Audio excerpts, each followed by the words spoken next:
আসসালামু আলাইকুম to everyone. আজকের এই ক্লাসটিতে আমি আপনাদের আইএলটিএস স্পিকিং টেস্ট টপিক নিয়ে কথা বলবো।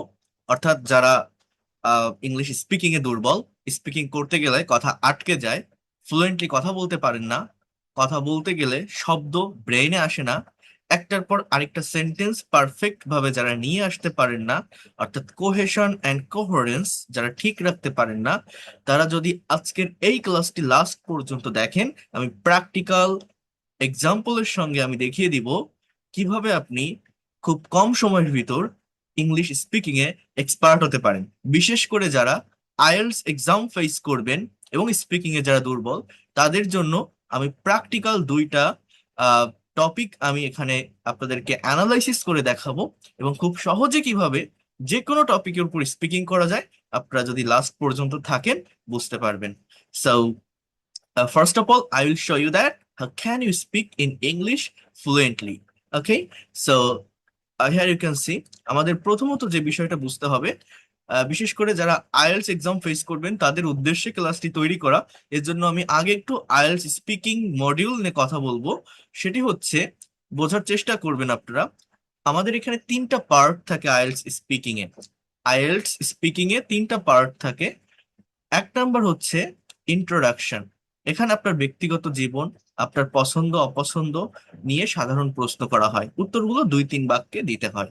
অর্থাৎ আপনার যে এক্সামিনার থাকবে সে আপনাকে ফার্স্টে এইভাবে বলতে পারে, please introduce yourself. Okay, so you have to mention your name and where are you from, what do you do actually. Just you have to give answer in this way within 2 or 3 sentences. After that, part 2, cue card topic. অর্থাৎ আপনাকে একটি topic দেওয়া হবে যার উপর 1 minute চিন্তা করে টানা 1 থেকে 2 মিনিট কথা বলতে হবে। এটি আপনার ফ্লুয়েন্সি চেক করা হবে। অর্থাৎ যে কোনো একটা টপিকের উপর আপনাকে একটানা কথা বলতে হবে 1 to 2 মিনিটস। ওকে, এখানে কোনো ব্রেক দিলে হবে না। এখানে কেউ, সে আপনার ইনস্ট্রাক্টর বা এক্সামিনার আপনাকে কোনো ডিস্টার্বও করবে না। জাস্ট টপিকটা আপনার কাছে দিবে, সেটা দেখে 1 মিনিট আপনি চিন্তা করার টাইম পাবেন, and then you have to speak. After that, part 3, discussion part, অর্থাৎ এখানে কোশ্চেন অ্যান্সার থাকবে। এই পার্টটিতে যে বিষয়টি হবে সেটি হচ্ছে, এটি পার্ট 2 এর যে বিষয়টা, অর্থাৎ যেটির উপর আপনি কিউ কার্ড এর অ্যান্সারটা যখন আপনি দিচ্ছেন, এটার উপর ভিত্তি করে আরো কিছু ডিপ কোশ্চেন করা হয়, কিছু বিশ্লেষণ ধর্মী বা সমাজের সাথে সম্পর্কিত প্রশ্ন এখানে নিয়ে আসা হয়, যেটি আপনার এক্সামিনার করবে আপনাকে। এখানে উত্তরগুলো বিস্তারিত এবং লজিক্যাল হতে হয়, অর্থাৎ প্র্যাকটিক্যাল অ্যান্সার আপনাকে প্রোভাইড করতে হবে। You have to provide practical answer here. Okay, so কৌশলটা কি স্পিকিং করার? যারা স্পিকিং করতে পারি না, শব্দ ব্রেইনে আসে না, গ্রামার মেনটেন করতে পারি না, কোহারেন্স কোহেশন ঠিক রাখতে পারি না, লিঙ্কিং বা ট্রানজিশন অফ ওয়ার্ড ইউজ করতে পারি না, তো কিভাবে আমরা এটা করতে পারি? দেখুন, এখানে একটি প্র্যাকটিক্যাল টপিক, যেমন টপিকের নাম হচ্ছে ফুড অ্যান্ড ডায়েট, খাবার এবং খাদ্যাভ্যাস। Food and diet. Okay, so এই টপিকের উপর আপনার এক্সামিনার আপনাকে কোশ্চেন করবে, কিভাবে আপনি অ্যান্সার করবেন। So here you can see introductory পার্টটা কি কি হতে পারে, যেমন what's your favourite food. Just এটা হচ্ছে part 1। Okay, introduction and interview. কি বলছে? What's your favourite food? You can say, my favorite food is biryani. It's a traditional South Asian dish made with fragrant rice, tender mint, and a perfect blend of rice rich spices. I absolutely love its aroma and taste. Okay, so the first thing is, when you are going to give answer on first question, you also have to provide some supportive sentences with your main answer. That means আপনি ফার্স্টে বললেন, my favourite food is biryani, it is a traditional South Asian dish. অর্থাৎ এটা, আপনি বিরিয়ানি যখন আপনি বলছেন, that is your first answer, that is your main answer. Okay, এই যে হেড যে অ্যান্সারটা, মেইন যে অ্যান্সারটা, এইটার সাপোর্টে, এইটা সম্পর্কে আপনি আর 2 বা 3টা ইনফরমেশন দেন। সেই ইনফরমেশনটা কিভাবে দিচ্ছেন? ওই বিরিয়ানিটা কি, it is a traditional South Asian dish. Okay, it is a traditional South Asian, অর্থাৎ দক্ষিণ এশিয়ার একটি খাবার, made with fragrant rice, tender mint, and a perfect blend of rich spices. Okay, so এটা আপনি কি করলেন, সাপোর্টিভ অ্যান্সার দিলেন। এই যে ইট ইজ না বলে আপনি এই জায়গাটাতে বিরিয়ানির ওইখানে ফুল স্টপ না দিয়ে আপনি কিন্তু এখানে বলতে পারেন which is our traditional South Asian dish. তাহলে এটা আরো পারফেক্ট অ্যান্সার হয়, কারণ আপনার সেন্টেন্সটা তখন কমপ্লেক্স হয়ে যায়। ওকে, অর্থাৎ আপনি ইট ইট এর পরিবর্তে হুইচ কিন্তু ব্যবহার করতে পারেন। এরপর দেখেন আরেকটা সেন্টেন্স লাস্টে বলছে, I absolutely love its aroma and taste. I mean, why do you like biryani? প্রত্যেকটা কোশ্চেনের যখন আপনি অ্যান্সার করবেন, আপনার এক্সামিনার আপনাকে কোশ্চেন যেভাবেই করুক না কেন, আপনি ওয়াই এর অ্যান্সার করবেন অলওয়েজ। ওয়াই, ওয়াই, কেন, কেন আপনি এটা পছন্দ করেন, কেন আপনি এটা খান, কেন আপনি এটা নেন। সো এই অ্যান্সারটা যখন আপনি দিতে পারবেন, তখনই আপনার আইএলটিএস স্পিকিং এর অ্যান্সারটি স্ট্যান্ডার্ড অ্যান্সার হবে। I absolutely love its aroma and taste. Then, do you know how to cook? Second কোশ্চেনটা কি, do you know how to cook? তুমি কি জানো কিভাবে রান্না করতে হয়? বলছি yes, I know basic cooking. I know basic cooking. মনে রাখবেন, একটা কোশ্চেনের যখন অ্যান্সার করবেন, স্পিকিং এর ক্ষেত্রে আমাদের যে জড়তাটা কাজ করে, আমরা অ্যান্সারটা করতে পারি না। এর প্রধান কারণ, আমাদের সর্বপ্রথম যেটা মনে হয়, the first and foremost thing is, আমরা ভোকাবুলারি ব্রেইনে নিয়ে আসতে পারি না। এবং অ্যাবসলিউট যে ভোকাবুলারিটা আছে সেইটা আমরা নিয়ে আসতে পারি না। তো সেইটা আনার জন্য আপনারা ফার্স্টের দিকে যারা বেসিক লেভেলে আছেন, অলওয়েজ এই ধরনের অ্যান্সার অ্যানালাইসিস করবেন। এই অ্যান্সার অ্যানালাইসিস করলে কি হয়, এখান থেকে ভোকাবুলারির একটা ভালো ডেভেলপমেন্ট আসে। ভোকাবুলারি ডেভেলপমেন্ট মানে, আমি যারা এর আগে আমার ক্লাসগুলো করেছেন, আমি বারবার বলছি, ভার্ব রিলেটেড ভোকাবুলারি বেশি করে পড়বেন। যার যত বেশি ভার্ব সম্পর্কে কনসেপ্ট থাকে, সে তত বেশি ইংলিশে কথা বলতে পারে। অর্থাৎ ভোকাবুলারি বলতে ভার্ব রিলেটেড ভোকাবুলারি জানতে হয়, ভার্বের ফর্ম জানতে হয়, যেটা বলে কনজুগেশন অফ ভার্ব। ভার্বের ফর্মের মাধ্যমে কথার কালের সময়ের পরিবর্তন হয়। সো যেমন দেখেন বলছে, do you know how to cook? যেভাবে কোশ্চেন থাকে সেভাবে আনসার করবেন। আর দেখবেন যে কোশ্চেনটা কোন টাইম মেনটেন করা, অর্থাৎ কোন টেন্সে লেখা আছে। ডু ইউ নো, তাহলে এটা কোন টেন্স, প্রেজেন্ট সিম্পল বা প্রেজেন্ট ইনডিফিনিট টেন্সের কোশ্চেন। হাউ টু কুক, তাহলে বলছে কি, yes I know basic cooking.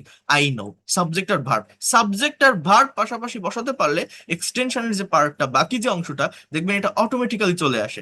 So yes I know basic cooking. I can prepare simple meals like rice, lentil, and scrambled eggs, which is quite helpful when I am extremely busy or traveling. Which is quite helpful when I am extremely busy or traveling. তাহলে এই question এবং এই sample answer যখন আপনি analysis করছেন, যখন আপনি পড়ছেন, এভাবে আপনি দেখে দেখে অ্যালাউডলি রিড আউট করেন। যারা একদম স্পিকিং করতে পারেন না, সাবজেক্ট কি ভার্ব কি এটা নেওয়ার চেষ্টা করেন, ওয়ার্ড গুলোকে নেওয়ার চেষ্টা করেন। দেন আপনি জাস্ট কোশ্চেনের এগেইনস্টে একবার অ্যান্সারটা পড়েন, পরের বার অ্যান্সারটা ঢেকে রেখে নিজের মতো করে অ্যান্সার দিন, অন্য দিক তাকায় কথা বলেন যে yes I know basic cooking, I can cook that kinds of dish which I like it.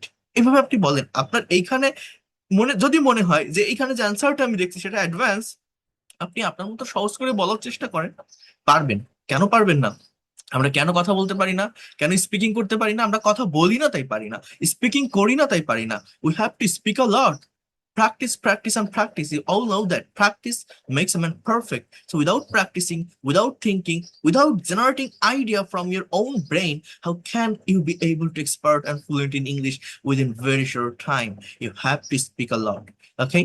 So is breakfast important to you? Absolutely. Breakfast is the most important meal of the day. A healthy breakfast boosts my energy level and keeps me focused on and productive throughout the morning. তাহলে কি বলছে যে আপনার কাছে কি breakfast important? সকালের খাবারটা কি ইম্পর্টেন্ট? বলছে হ্যাঁ অবশ্যই, breakfast is more important. Is breakfast important? তো যেভাবে কোশ্চেন থাকে অ্যান্সার সেভাবে করতে হয়। Breakfast is the most important meal of the day. A healthy breakfast এই যে একটা সাবজেক্ট, দেন ভার্বটা এখানে কি, বুস্ট। বুস্ট আপ করে, বৃদ্ধি করে, my energy level and keeps me, এই যে কিপস এ আরেকটা verb, focused and productive throughout the morning. Okay, তাহলে যখন আপনি অ্যান্সার করবেন, এই সাবজেক্ট আর ভার্বের উপর ফোকাস রাখবেন। এরপর দেখেন বলছে যে food and diet part 2, cue card. অর্থাৎ এখানে আপনাকে 1 থেকে 2 মিনিটের একটা ফ্লুয়েন্সি টেস্ট নেওয়া হয় মূলত। একটা কিউ কার্ড টপিক আপনার কাছে দিয়ে দেওয়া হবে। যেমন, describe a memorable meal you had with your friends or family. You should say when and where you had it, who you had it with, what you ate, and explain why it was memorable. So এরকম কয়েকটা question থাকবে, একটা certain topic থাকবে, আপনাকে answer দিতে হবে। কি বলছে যে একটা খাবার একটা খাবার যেটা আপনি খেয়েছিলেন আপনার ফ্যামিলি অথবা পরিবারের সাথে, এবং সেটা স্মরণীয় কোনো খাবার হতে পারে। হ্যাঁ, সেটা আপনি কবে খেয়েছিলেন, কাদের সাথে খেয়েছিলেন, কি কি রেসিপি ছিল, এটাকে আপনার ডেসক্রাইব করতে হবে ইংলিশে। এই প্যাসেজটা আপনি যদি প্যাসেজ অ্যানালাইসিস করে স্পিকিং করার চেষ্টা করেন, সম্পূর্ণ প্যাসেজটা থেকে সাবজেক্ট আর ভার্ব গুলোকে আপনি একটা খাতায় আলাদা করে ফেলেন, দেখবেন উত্তর দেওয়াটা সহজ হয়ে যায়। যেমন, I would like to talk about a memorable dinner I had last year during the Eid festival.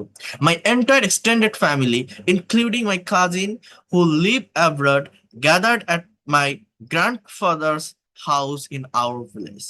কি বলছে দেখেন, The meal was a grand feast prepared collaboratively by my mother and aunts. অর্থাৎ এই যে বিরাট যে খাবার আয়োজন, গ্র্যান্ড ফেস্ট তৈরি করা হয়েছিল আমার মা এবং আমার আন্টিদের সমন্বয়ে।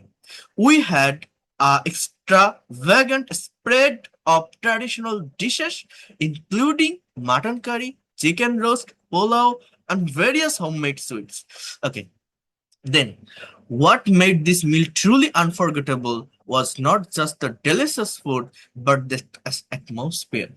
বলছে যে যে জিনিসটা মূলত এই দিনটাকে বা এই খাবারটাকে আহ স্মরণীয় করে রেখেছিল, সেটা হচ্ছে যে শুধু সুস্বাদু খাবার না, এই জায়গার পরিবেশটা। অর্থাৎ এই যে সবাই মিলে আমরা এই মিলটা খেয়েছিলাম। We sat together on a large mat on the floor, sharing childhood stories, laughing out loud, and reminiscing about the old days. In our fast-paced modern lives, getting the whole family together is rare. কি বলছে যে আমাদের এই আধুনিক জীবনে, ব্যস্ত জীবনে সকলে একসাথে থাকা, একসাথে খাওয়া হয়ে ওঠে না, এটা খুবই রেয়ার, যেটা আমরা পেয়েছিলাম ওই দিনটাতে। That dinner gave us a wonderful opportunity to reconnect the strengthen our family bonds, অর্থাৎ যেটা রিকানেক্ট বা শক্তিশালী করেছিল আমাদের পরিবারের বন্ধনকে। এই ডিনারটা দিয়েছিল এই অপরচুনিটিটা শক্তিশালী করার আমাদের পরিবারের বন্ধনটাকে। Over shared plates of amazing food, হ্যাঁ, বিভিন্ন ধরনের খাবার খাওয়ার মাধ্যমে, শেয়ার প্লেট শেয়ার করার মাধ্যমে। এখন দেখেন, অ্যান্সারটা যদি ভালোভাবে পড়া যায়, যদি অর্থ বোঝা যায়, এটা কিন্তু আপনার ব্রেইনে গেঁথে যাবে। এটা পরবর্তীতে আপনি আপনার যে কোনো ইভেন্ট, যে কোনো মিল খাওয়ার এক্সপিরিয়েন্স আপনি আপনার মতো করে শেয়ার করতে পারবেন। কিছুদিন আগে আমাদের ঈদ উল ফিতর চলে গিয়েছে, সেখানে আপনি আপনার পরিবার, আপনার রিলেটিভসদের সাথে যদি কোনো একটা ডিনার করেন, কোনো একটা লাঞ্চ পার্টি করেন, সেটা আপনি ডিসক্রাইব করেন। আপনার যদি কোনো একটা ইনভাইটেশন থাকে যেখানে আপনি গিয়েছিলেন খেতে, সেটা আপনি দেখেন তো ব্রেনে জেনারেট করতে পারেন কিনা, যে yes, I had a memorable and unforgettable, আপনার মতো করে বলেন। আই সাবজেক্ট, হ্যাড ভার্ব, আমার ছিল a memorable and unforgettable day of taking meal. এভাবে আপনি একটা সেন্টেন্স তৈরি করেন। এরপর সাপোর্টিভ সেন্টেন্স নিয়ে আসেন। I, along with my family members, relatives, uncle, aunts, went to a party together. এইভাবে আপনি বলার চেষ্টা করেন, সহজভাবে বলেন, পরে অ্যাডভান্স ওয়ার্ড আপনি ব্যবহার করতে পারবেন। দেন লজিক মানে কোহেশন মেনটেন করতে হবে। Then we we cooked so many delicious food, subject কি, উই। উই কেন বললাম, যেহেতু ওই আই এর সাথে আমি বলছি I along with my family member, relatives, uncle, aunty, অর্থাৎ অন্যান্য পার্সনদেরকে আমি অ্যাড করে নিয়ে আসছি। এজন্য আপনি পরের সেন্টেন্সটা যখন বলবেন, উই কুকড, একা একা তো আর ভালো কোনো ডিনার, ভালো কোনো লাঞ্চ করা যায় না। সো উই কুকড, আমরা রান্না করেছিলাম। এবার আইটেমগুলোর নাম মেনশন করেন, biryani, salad, beef, mutton, chicken, এভাবে আপনি মেনটেন করেন, লেখেন। Then we stayed together as well as we ate a grand feast. আমরা খেয়েছিলাম বিরাট ভোজন। গ্র্যান্ড ফেস্ট মানে আমি বলতে পারি বিরাট ভোজন। all the foods are really delicious, but it makes or it made unforgettable for me because of this atmosphere. ওই যে আমি একটা ওয়ার্ড পড়ছিলাম যে এই খাবারটা শুধু আমাকে আনফরগেটেবল করেনি, এর পরিবেশ অ্যাটমসফিয়ারটা মূলত আনফরগেটেবল করেছে। সেই অ্যাটমসফিয়ার কথাটা আপনি এখানে আপনার মতো করে আপনার প্রেজেন্টেশন যখন আপনি দিবেন সেটা আপনি মেনশন করেন। এবার ওইটা সম্পর্কে আরো দু একটা সেন্টেন্স নিয়ে আসেন। Because there are so many people or close relatives we gathered together that we can't be as usual, মানে কি যেটা আমরা হতে পারি না সাধারণত। So we had a day and we gathered together. For that reason, this was an unforgettable day. So এইভাবে আপনি শুরুটা করেন, একবার কথা বলা শুরু করেন, বারবার কথা বলতে ইচ্ছা হবে। একবার কথা বলা শুরু করেন, দেখবেন আপনি পারবেন। ইংলিশ স্পিকিং কঠিন না, আমরা পারি না, আমরা ভয় পাই, আমরা কথা বলি না, আমরা চেষ্টা করি না, আমরা গ্রামারের ভিতর পড়ে থাকি, শুধু ওই রুলস আর স্ট্রাকচার প্র্যাকটিস করি, এটা প্লাস এটা প্লাস এটা এরকম হয়। এই যে হাজারো সেন্টেন্স করতে পারবেন, প্র্যাকটিক্যাল স্পিকিং যদি করা যায়, প্র্যাকটিক্যালি প্র্যাকটিস যদি করা যায়, within very short time you will be expert and fluent in English.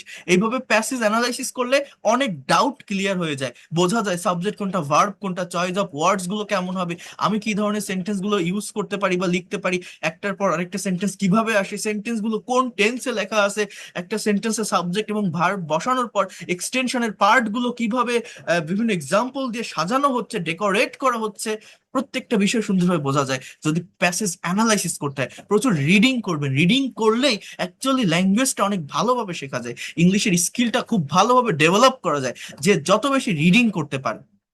দেখেন এখানে একটা হাইলাইট দেওয়া, সেটা হচ্ছে সহজে কিভাবে আপনি স্পিকিংটাকে কাভার করতে পারেন। আর grand family fest, when and where, question করেন, নিজে নিজে কোশ্চেন করেন। Last year during the Eid festival at my grandfather's house in our village. তাহলে কবে কোথায় করেছিলেন, কি বলছে, তাহলে আপনি জাস্ট এখানে নেই কি বলেন তো, সাবজেক্ট আর ভার্ব নেই, তাহলে আপনি বলতেন we had a grand fest, we had a grand family fest, we had a grand family fest. কি বলবেন বলেন তো, এই লাস্ট ইয়ার আগে আপনি কি লিখবেন, we had a grand family fest last year during the Eid festival at my grandfather's house in our village. তাহলে দেখেন তো পারছেন কিনা এই সেন্টেন্সটা আপনি নিজে নিজে বলার চেষ্টা করেন। We had a grand family fest, we had, repeat after me, we had a grand family feast last year during the Eid festival at my grandfather's house in our village. We had a grand family feast last year during the Eid festival at my grandfather's house in our village. Then who was there? তাহলে there were, কি বলবেন সেখানে আপনি, there were, there were my entire extended family। তাহলে আগেরটাতে কি বলছিলাম, subject verb we had, পরেরটাতে কি বললাম, there were my entire extended family including cousin who lived abroad as well as others family members, relatives, and we all gathered together. So এইভাবে আপনি বলার চেষ্টা করেন what we ate. we ate, we ate, subject কি we, verb কি ate, mutton curry, chicken roast, pulao, various homemade sweets, an extravagant spread of traditional dishes. Why it was memorable? The atmosphere of it was memorable because of the atmosphere. Why it was memorable? So it was memorable. The atmosphere of reconnecting, sharing childhood stories, strengthening family bonds made it truly unforgettable. এবার একবার ভাবেন তো, এটা যদি আমি এখন ঢেকে রাখি, আপনি পয়েন্টগুলো নেন, when and where, who was there, what we ate, why it was memorable, WH word গুলো দিয়ে ইনফরমেশন গুলো আপনি কভার করেন তো পারবেন কিনা। টপিক কি, আ গ্র্যান্ড ফ্যামিলি ফেস্ট, তাহলে কি, ওয়েন অ্যান্ড হোয়ার, কবে এবং কোথায়, কবে এবং কোথায় গ্র্যান্ড ফ্যামিলি ফেস্ট হয়েছিল। দেখেন কত সহজ করে দিচ্ছি, কারা সেখানে ছিল, কবে এবং কোথায় হয়েছিল, কারা সেখানে ছিল, কি খাবার খেয়েছিলেন, কেন এটা মেমোরেবল। কবে এবং কোথায় হয়েছিল না দেখে বলেন, কবে এবং কোথায় হয়েছিল, কারা সেখানে ছিল, কি খেয়েছিলেন, কেন এটা মেমোরেবল ছিল। তাহলে we had a grand family fest last year, কবে, last year, we had a grand family fest last year in my grandfather's house. Answer complete. Then who was there? So there were so many people like my family members, my relatives, my auntie, uncle, other relatives comes from abroad. এভাবে আপনি বলেন শেষ। Then what we ate. We ate, we ate, তার আগে বলতে পারেন what we cook. We cooked biryani, salad, mutton, chicken, roast, etc. We ate same kinds of things. Then why it was memorable? It was memorable, it was truly unforgettable because of this atmosphere. Because of this atmosphere. কেন সে atmosphere-টা memorable ছিল? Because all the family members, relatives, and other persons gathered together. They shared their childhood stories. Also, they reconnected their bonding, and it was really made it unforgettable. So, কতটা সহজ এখানে এই question গুলো WH ওয়ার্ডের অ্যান্সারটাই আপনি complete করেন। আপনি 5টা সেন্টেন্স বলেন শুরুতে না দেখে, আপনার মতো করে আপনার মোবাইলে ভিডিও রেকর্ড করেন, আপনি আয়নার সামনে বলেন, ড্রেসিং টেবিলের একবার না দেখে কথা বলা শুরু করেন, আপনি পারবেন। কি আ গ্র্যান্ড ফ্যামিলি ফেস্ট, তাহলে we had a grand family fest last year, we had a grand family feast last year in my grandfather house. There were so many people. There were so many people like relatives, grandfather, grandmother, uncle, aunts. We gathered together and arranged this feast. Then we ate biryani, salad, beef, roast, and so many delicious food.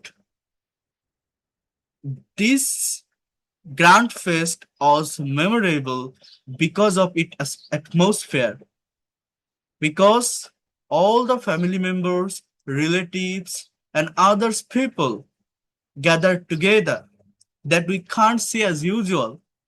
We shared our fellow feelings, our childhood stories, gossip a lot, and we made a strong bond among the members. For that reason, it was really memorable and unforgettable. So, কত সুন্দরভাবে answer দেওয়া যায় ভেবে দেখেন তো। আমার তো মুখস্থ হয়ে গেছে, আপনি কেন পারবেন না? কেন আমরা স্পিকিং করতে পারি না? ওয়াই? আমরা কেন সারা জীবন গ্রামারের ভিতর পড়ে থাকবো? No, don't do that. আপনি এভাবে চেষ্টা করেন, আপনি পারবেন। এবার টু ওয়ে ডিসকাশন, এখানে পার্ট 3, যেমন 2টা কোশ্চেন আছে। Why is fast food becoming so popular worldwide? আপনি যদি ওই পার্ট 2 এর অ্যান্সারটা আমি যেভাবে ডিসকাস করলাম, যা বললাম, আমার কথা যদি মেনটেন করেন, নিজে যদি প্র্যাকটিস করেন, নিজে যদি প্রেজেন্টেশন দেন, এগুলো অটোমেটিক্যালি ক্লিয়ার হয়ে যাবে। আপনি পারবেন, একবার কথা বলা শুরু করেন, আপনি স্পিকিং করতে পারবেন। আমরা পারি না, কথা বলি না তাই। Why is fast food becoming so popular worldwide? যেভাবে কোশ্চেন থাকে সেভাবে উত্তর দেন। Fast food is popular primarily because of its convenience. In today's busy world, people lack the time and energy to cook after long working hours. Fast food is cheap, is easily accessible, and designed to be highly addictive in taste. Then, what can government do it encourage people to eat healthier? অর্থাৎ সরকার কিভাবে মানুষদেরকে encourage করতে পারে, উৎসাহ দিতে পারে healthy খাবারগুলো খাওয়ার প্রতি? Government can implement several measures such as imposing higher taxes on sugary drink and junk food. That is also right. They can also moderate clear nutritional labeling on food packaging and run nationwide awareness campaign about the long-term health risks of a poor diet. So এগুলো আপনারা পারবেন। কিভাবে পারবেন দেখেন, subject কি? Fast food. Subject কি? Fast food is popular. Fast food কেন popular হচ্ছে? Fast food is popular because of it convenience. এবার কেন, কিসের জন্য বলছে? যে ইন টুডেইস ওয়ার্ল্ড, বর্তমান সময়ে মানুষ ব্যস্ত জীবন পার করে, যে কোনো খাবার রান্না করতে গেলে অনেক সময় লাগে, সেটা সে পারে না। ফাস্ট ফুড সহজে তৈরি হয়, এটা অ্যাট্রাকটিভ করে রাখে বিভিন্ন হোটেল রেস্টুরেন্ট গুলোতে, এজন্য মানুষ সেটা সহজে গ্রহণ করে। সো বলতে পারবেন কথাগুলো ইংলিশে? কেন পারবেন না? যে in this busy world people lack the time and energy to cook after long time. মানে মানুষের অভাব। কিসের অভাব? সময় এবং কাজের, শক্তির, এনার্জির, to cook after long time, অনেকক্ষণ ধরে রান্না করা। For that reason fast food, I mean people can get fast food very easily from restaurant, আপনার মতো করে বলেন, people can get fast food very easily from restaurant or other sources, and it looks so delicious, so attractive. For that reason they take it easily. After that, what can government do to encourage people to eat healthier? Government can implement several measures such as imposing higher taxes on sugary drinks and junk food. They can also moderate clear nutritional labeling on food packaging and run nationwide awareness campaign about long-term health risks of a poor diet. So that's all about. আপনার নিজেরা এই টপিকটার উপরে কথা বলার চেষ্টা করেন, একটা presentation দেওয়ার চেষ্টা করেন এই তিনটা পার্টের উপর, দেখি আপনারা কতটুকু পারেন। আমরা পরের পার্ট নিয়ে নেক্সট ক্লাসে আলোচনা করব। যদি ক্লাসটি ভালো লাগে, if you like this class, try to practice, আমি বলবো আপনি প্র্যাকটিস করেন, ঠিক আছে? প্র্যাকটিস করেন, দেখবেন আপনি ডেভেলপ করতে পারবেন। আর যারা নতুন দেখছেন, ইউটিউব চ্যানেল থেকে যারা দেখছেন সাবস্ক্রাইব করে রাখবেন, যারা পেজ থেকে দেখছেন ফলো দিয়ে রাখবেন, ক্লাসটি আপনার টাইম লাইনে শেয়ার করে রাখবেন, প্র্যাকটিস করেন। যারা আমার স্টুডেন্ট আছে, রেগুলার আমার লাইভ ক্লাসের সঙ্গে যুক্ত আছেন, তারা আমাকে এটার উপর ভিডিও প্রেজেন্টেশন করে প্রোভাইড করেন। দেখেন আপনি খুব কম সময়ের ভিতর, within very short time, you will be expert and fluent in English. So that's all for today. Thank you and see you in the next class.